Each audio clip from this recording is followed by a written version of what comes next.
Mustahil orang akan melakukan karya-karya besar kalau usianya mubadzir. Hari ini Pak, kalau kita makan sama anak kita, lihat kita makan sama, kita ajari anak kita, nak makan habis semua. Satu piring ambil secukupnya habis. Tak boleh tersisa barang satu nasi. Karena Nabi bersabda nggak tahu yang berkah yang mana. Itu kita ajarkan. Kenapa kita bilang mubadzir? Nah, teman setan mubadzir. Subhanallah. Hanya satu butir nasi kita bilang mubadzir. Umur kita tidak bilang mubadzir, Pak. Umur kita buang-buang itu kita tidak bilang mubadzir. Nasi sebutir kita bilang mubadzir. Aneh cara kita berpikir, Pak. Mari kita pikir ulang. Ini mubadzir yang paling besar ketika kita memubadzirkan usia kita. Mari kita tanya, mau kita gunakan untuk apa tuh umur? Bener nggak sih, Pak? Kalau orang tidur malam jam 12 malam, berapa jam yang Anda buang tuh? Betul nggak itu? Tanyakan. Sesuaikah ini? Emang kalau bangun tidur jam berapa? Begitu bangun apa yang dilakukan, Pak? Kapan melakukan sesuatu? Ini dilakukannya kapan? Apa yang dikerjakannya? Kita harus bertanya kepada orang yang hidupnya terbukti sangat berkah dan produktif usianya. Rasulullah sallallahu alaihi wasallam. Bapak Ibu, saya ingin melewatinya dalam cepat ya, 24 jam itu, tapi sekali lagi tidak akan detail. Karena mustahil 1 jam detail. Enggak nyampe 1 jam malah. Karena jam 8 Ustaz, jam 8 selesai. Jadi saya ingin mulai dari masalah bangun tidur, Pak. Bangun tidur, habis nanti malam ini kita istirahat, esok pagi kita bangun. Jam berapa kita bangun? Jam berapa kita bangun, Ustaz? 3, 4, 5. Jam berapa kita bangun? 2, 1, 12. Jam. Apapun jawaban kita, kalau jawabannya masih jam berarti salah, Pak. Yang salah berarti bukan jawabannya, pertanyaannya yang salah. Jam berapa bangun? Jawabannya jam, ya kan? Kecuali pertanyaan itu jebakan. Karena masalahnya orang-orang beriman diajari langsung oleh wahyu tentang kapan bangun, itu tidak urusannya bukan nggak pakai jam, Pak. Nggak pakai jam. Ini rantai kan, 24 jam itu kan terus terkait secara rantai. Ini begitu putus satu, berantakan yang lain, Pak. Putus satu, dia yang lain masalah. Maka dari itu tidak boleh putus, Pak. Makanya kita harus benahi satu-satu. Rasulullah SAW, urusan bangun tidur, langsung Quran yang membimbingnya. Berarti, urusan bangun tidur bukan hal yang sepele. Karena Quran tidak pernah bicara hal yang sepele. Apa Quran mengajari Bapak Ibu cara bikin sayur asem? Tidak ngajari. Sepele, Pak. Yang sepele Quran nggak bicara. Quran bicara hal yang besar. Ketika Quran membahas tentang kapan bangun tidur, berarti urusan bangun tidur tidak sepele. Jadi jangan disepelekan. Kapan bangun tidur? Ada ayatnya? Ada. Ayatnya kita hafal juga semua. Yang mana ayatnya? Ya ayyuhal muzammil qumil laila illa qalila nisfahu aw inqus minhu qalila aw zid alaihi warattil qur'ana tartila. Wahai orang yang berselimut, bangun malam hari, itu kan? Bangun. Urusan bangun tidur berarti ada Quran. Qumil lail, bangun di malam hari. Ini untuk Rasul kalau ini, Pak. Rasulullah SAW, kapan Nabi diperintahkan bangun? Diperintahkan pada tengah malam. Nisfahu, tengah malam. Awin kusminhu qalila au zid alaihi, kurang atau lebih sedikit. Tengah malam jam berapa?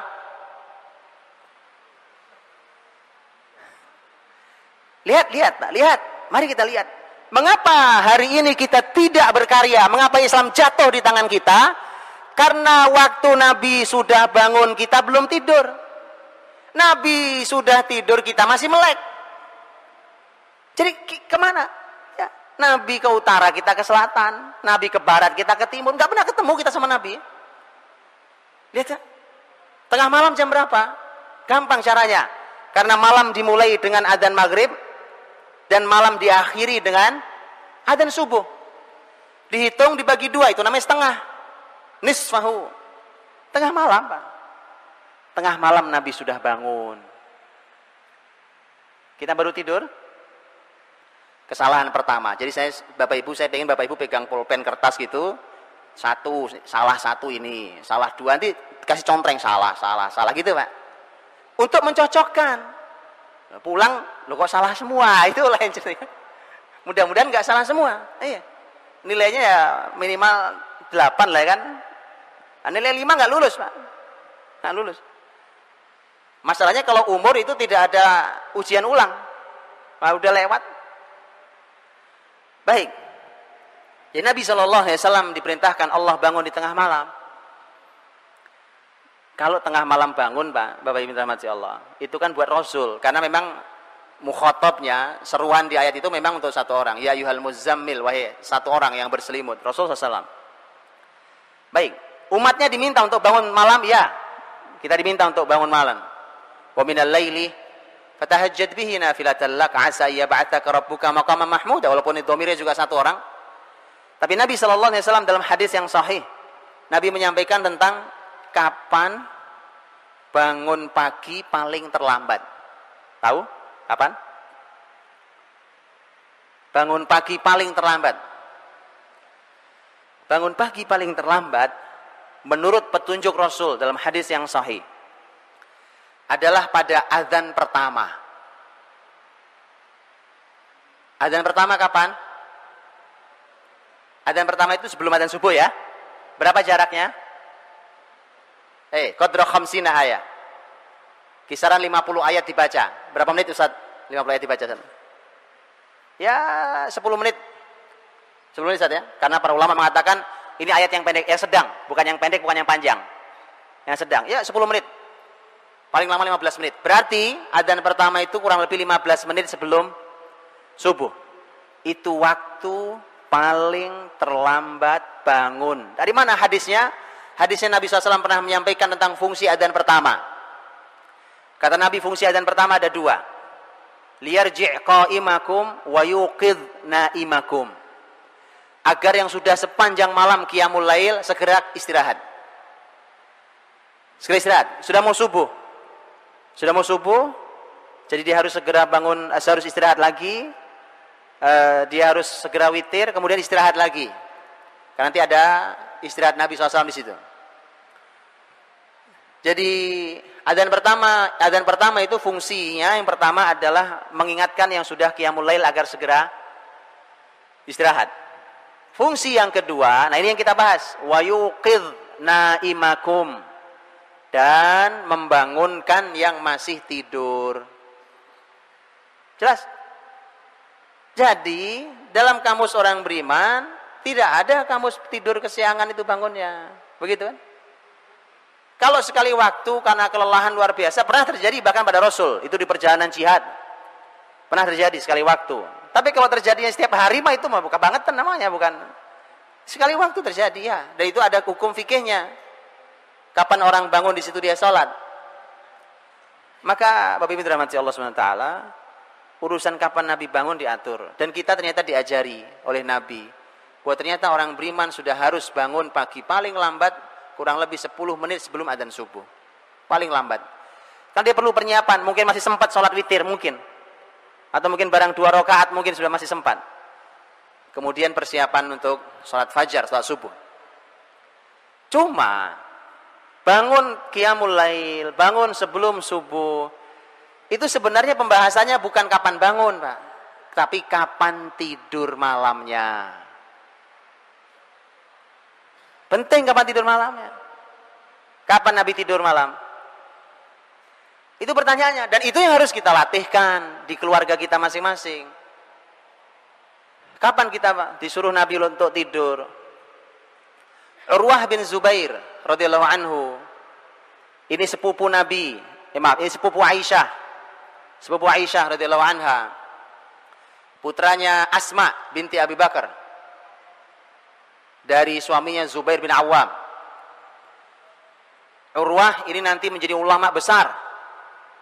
Ulama besar di kalangan generasi tabi'in. Urwah bin Zubair, beliau waktu sepeninggal Nabi pernah datang, bukan sepupu, keponakan, saya salah bicara, keponakan Aisyah, karena anaknya Asma. Sepeninggal Nabi Shallallahu Alaihi Wasallam, Urwah main ke rumah Aisyah, karena itu adalah bibinya. Urwah bawa temannya. Selepas sholat Isya seperti ini, kemudian Urwah dengan temannya berbincang-bincang, ngobrol, Pak. Karena masih muda, ngobrol. Aisyah dari kamarnya berteriak, Urwah, tidak begitu cara Nabi menghabiskan malam. Nabi tidak suka Nabi tidur sebelum Isya, dan Nabi tidak suka melek setelah Isya. Saya ulang kalimat Aisyah radhiyallahu anha. Sudah jelas ya? Nabi tidak suka tidur sebelum Isya. Tapi Nabi juga tidak suka begadang malam, melek malam setelah Isya, tidak suka. Maka kita tutup pengajian kita sekarang. Udah lewat Isya ini. Kata Aisyah, kecuali ada urusan muslimin yang harus diselesaikan. Tapi namanya kecuali itu enggak setiap hari. Makanya saya tidak sarankan kajian itu pada Isya. Dan saya sudah tidak pernah ngisi kajian pada Isya, kecuali satu pengajian itu pun di masjid samping rumah saya. Saya tidak mau, sudah mau saya. Ini melanggar aturan Rasul. Rasul habis Isya istirahat, tidur kita. Tidak ada begadang-begadang malam, tidak ada kamusnya. Ini mumpung libur, padahal ada, tidak ada. Subhanallah. Semua yang saya sampaikan ini, Pak, Anda boleh uji dengan ilmu apapun hari ini. Ilmu kesehatan, ilmu kedokteran, psikologi, ilmu apapun silakan diuji, Pak. Anda akan menjumpai inilah mukjizat itu. Ajaib. Tanyakan di sini ada banyak dokter, silakan, Pak. Kualitas tidur ba'da Isya.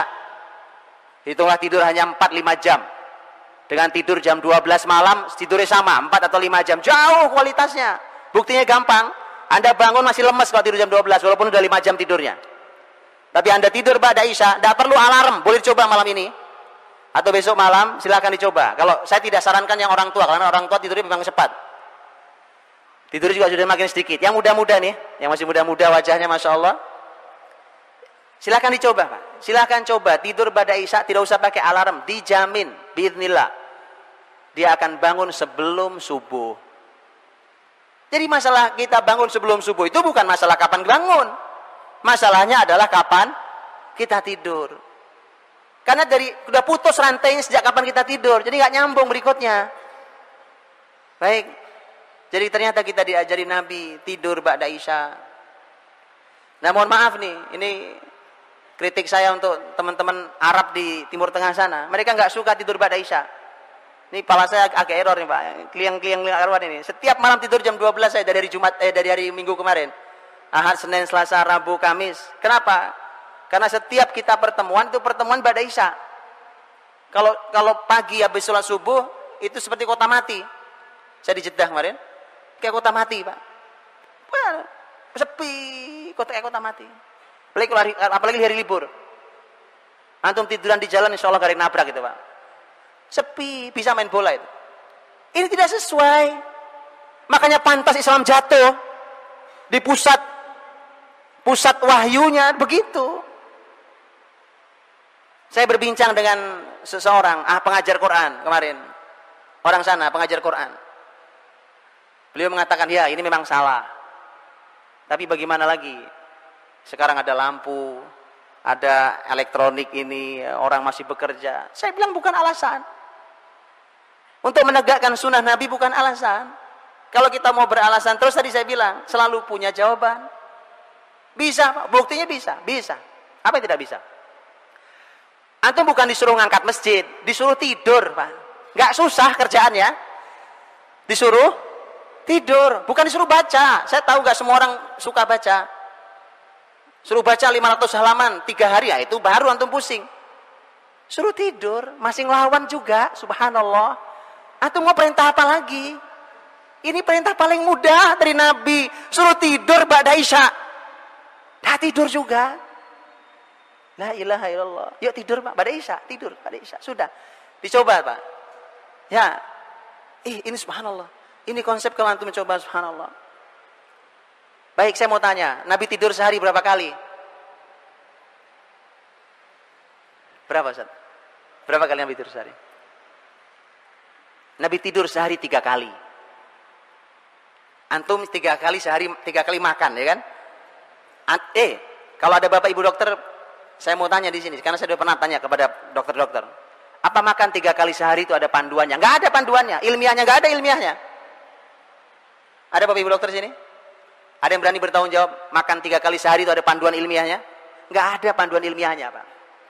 Kalau ada yang bilang menemukan panduan ilmiahnya, saya tunjukkan panduan yang lebih ilmiah dari itu. Yang meneliti juga seorang dokter ahli. Dan sudah diuji oleh berbagai negara, diuji oleh berbagai ahli, bahkan oleh para ulama. Lihat, jadi urusan makan kita salah, urusan tidur kita salah, urusan bangun kita salah. Maka tadi bawa kertas contrengin, Pak, salah gitu. Ya, Rasulullah SAW tidur sehari 3 kali, Pak. Tapi tidak ada yang panjang. Coba tadi, ya kita hitunglah waktu yang paling tengah ya, karena waktu negeri tropis berbeda dengan negeri di Timur Tengah. Kita hitunglah yang paling menengah waktu kita di tropis ini. Waktunya nyaris tidak banyak bergeser, subuh nggak banyak bergeser dari hari ke hari. Kalau kita isya jam segini, paling jam setengah 8 nih kita isya. Oke lah, kita tidur jam 8. Baik, beres jam 8 kita tidur. Bangun tengah malam, hitunglah paling gampang jam 12 lah tengah malam tuh. Berapa jam Nabi tidur? 4 jam. Betul ya? 4 jam. Nabi bangun, Nabi lakukan qiyamul lail di antara aktivitas beliau. Karena aktivitas beliau di malam hari, itu yang paling utama adalah qiyamul lail dan tartil Quran. Walaupun Nabi melakukan hal-hal yang lain. Itu ada banyak kisah yang lain. Setelah Nabi SAW melakukan semua aktivitas malam itu, nah tadi, ketemu adzan pertama. Adzan pertama itu belum subuh. Di situ Nabi tidur lagi. Kapan Nabi bangun? Begitu mendengar azan subuh. Berarti berapa menit? 15 menit. Ya, ada yang bilang kalau kita yang tidur 15 menit, insya Allah bablas Pak subuhnya, ya kan? Itu masalahnya cara tidurnya. Loh, semua itu ada. Jangan melihat sesuatu hanya sepotong dibawa pulang, nanti bingung Pak. Lihat kenapa Nabi SAW tidur miring ke kanan dengan bantal tangannya itu memudahkan kita bangun diantaranya Pak. 15 menit Anda bisa bangun. Nabi kadang-kadang hanya tidur-tiduran, tidak tidur. Tapi Nabi kadang tidur betulan sampai ngorok-ngorok. Mendengkur suara Nabi SAW. Nabi terbangun oleh adzan fajar, adzan subuh. 15 menit. Tidur yang ketiga kapan? Tidur yang ketiga qailulah. Qailulah itu kalau Nabi tidurnya hanya beberapa menit menjelang adzan zuhur. Nabi terbangun oleh adzan zuhur. Itu qailulah. Kalau hari ini sistem yang berjalan bukan sistem Islam, kita nggak bisa. Apa bisa? Bisa. Kalau perusahaan punya saya, pendidikan punya saya buat begitu Pak. Betulan, pesantren punya saya buat begitu. Insya Allah. Antum kalau nanti pesantren saya, pesantrennya baru buka tahun ini ya. Antum pesantrennya lihat, insya Allah kita lakukan itu. Ya, sebelum zuhur semua harus sudah selesai. Aktivitas tidur. Bangunnya pas adzan zuhur. Niru Nabi. Uswatun hasanah liman kana yarjullah wal yawmal akhir wa dzakarallaha katsira. Berarti mulai aktivitasnya pada subuh ya, pada subuh sudah mulai. Nabi itu nanti pada subuh ada aktivitas, Pak. Ya, saya mengumpulkan 11 poin. Dari mulai salam, setelah salam assalamualaikum warahmatullah, ya, salam selesai salat subuh itu sampai terbit matahari di dalam masjid itu saya mengumpulkan kurang lebih ada 11 aktivitas Nabi sallallahu alaihi wasallam. Tentu tidak semua dilakukan dalam sekali waktu. Dipilih beberapa, sekali waktu ini, dan seterusnya. Dah ini, Nabi tidur qailulah, Pak. Subhanallah. Orang kafir yang meneliti tentang bab ini. Walaupun dia tidak meneliti hadis. Tapi mereka meneliti tentang konsep tidur. Di Amerika, itu ada sebuah lembaga namanya National Sleep Foundation. Orang kafir sampai membuat lembaga tidur aja ada foundationnya. Ngurusi tidur ada lembaganya. Lembaga itu termasuk yang merekomendasikan dengan sangat kuat, bahkan mereka memberikan hitungan secara US dollar berapa kerugian perusahaan-perusahaan di Eropa dan Amerika yang tidak mengizinkan karyawannya istirahat di waktu siang itu. Dihitung secara US dollar. Dan mereka ternyata merekomendasikan, tidurlah di siang hari, walau hanya setengah jam, walau hanya beberapa menit, walau mungkin hanya tidur meletakkan kepala di atas meja. Atau mungkin meletakkan kepala bersandar di kursi, tidur sekejap, set, cukup. Begitu diteliti ternyata grafik otak kita ini kerjanya begitu. Kalau sudah zuhur memang sudah turun gitu Pak. Antum paksain pun tidak bisa beraktivitas baik. Sama dengan setelah isya begini Pak. Sebenarnya saya menyampaikan materi begini nggak banyak gunanya. Karena udah turun begini grafik otak itu Pak. Itu udah otak tidur dipaksa bangun. Ini mohon maaf saya. Jadi saya mohon maaf ya Pak. Jadi kepala otak sudah harus tidur dipaksa bangun. Tidak efektif. Jadi Rasul sehari tidur 3 kali Pak. Ini kalau dicoba. Terakhir kemarin saya dapat ilmunya. Ini teman saya ahli herbal Pak. Beliau bilang, yang menjaga koilulah dijamin tidak terkena serangan jantung. Saya tidak tahu ilmunya, ini yang orang-orang kesehatan. Kalau ini benar, subhanallah, subhanallah Pak. Hari ini penyakit jantung itu menghantui semua orang. Subhanallah. Resepnya gampang, menghidupkan sunnah Nabi koilulah. La ilaha illallah, ya kan? Jadi maka dari itu, ini tidur Pak.